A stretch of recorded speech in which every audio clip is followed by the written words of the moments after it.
আপনারা দেখছেন বাংলা খবর ইউটিউব চ্যানেল। আজকের দিনে ফেব্রুয়ারির শেষ 30শে ফেব্রুয়ারি আমরা এসেছি চাপাডাঙ্গা বাস স্ট্যান্ডে, হুগলি জেলার চাপাডাঙ্গা বাস স্ট্যান্ডে। ছবিটা আপনারা দেখছেন, কোথাও কোনো মানুষ সেরকম জমায়েত নেই, কোনো বিক্রি নেই, কোনো মানুষ এই গরমের মধ্যে বেরোতে পারছে না। সেই জন্য আমরা দেখছি পুরো মার্কেট ফাঁকা, বাস স্ট্যান্ড ফাঁকা। একটা ঠান্ডার দোকান আছে যেখানে মালাই বরফ বিক্রি হচ্ছে, তার কাছেও কোনো লোক নেই। এরই মধ্যে আপনারা দেখছেন যে সামনে অনেক বাস আসছে, বেরিয়ে যাচ্ছে, চলে যাচ্ছে, কিন্তু প্যাসেঞ্জার নেই, কোনো প্যাসেঞ্জার নামছেও না, উঠছেও না।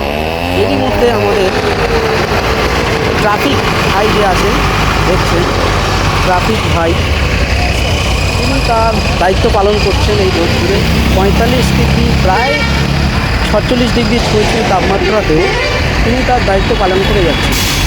এই গরমের দাবদাহতে মানুষ যেখানে নাজেহাল, সেখানে একজন ভাই তার নিষ্ঠুর কঠোর দায়িত্ব পালন করছে। আমরা দেখাচ্ছি চাপাডাঙ্গা বাস স্ট্যান্ড, সমুদ্র ভয়, যেখানে এতটা পরিমাণে ভিড় থাকে, সেই ভিড় আজকে আমরা দেখতে পাচ্ছি না। তাই সকলকে আমরা বলবো একটু নিরাপদভাবে থাকুন, প্রচুর পরিমাণে জল খান, তার সঙ্গে ঠান্ডা জায়গায় একটু ওয়েট করে বিশ্রাম নিয়ে তারপরেই কোনো গন্তব্যস্থলে পৌঁছাবেন।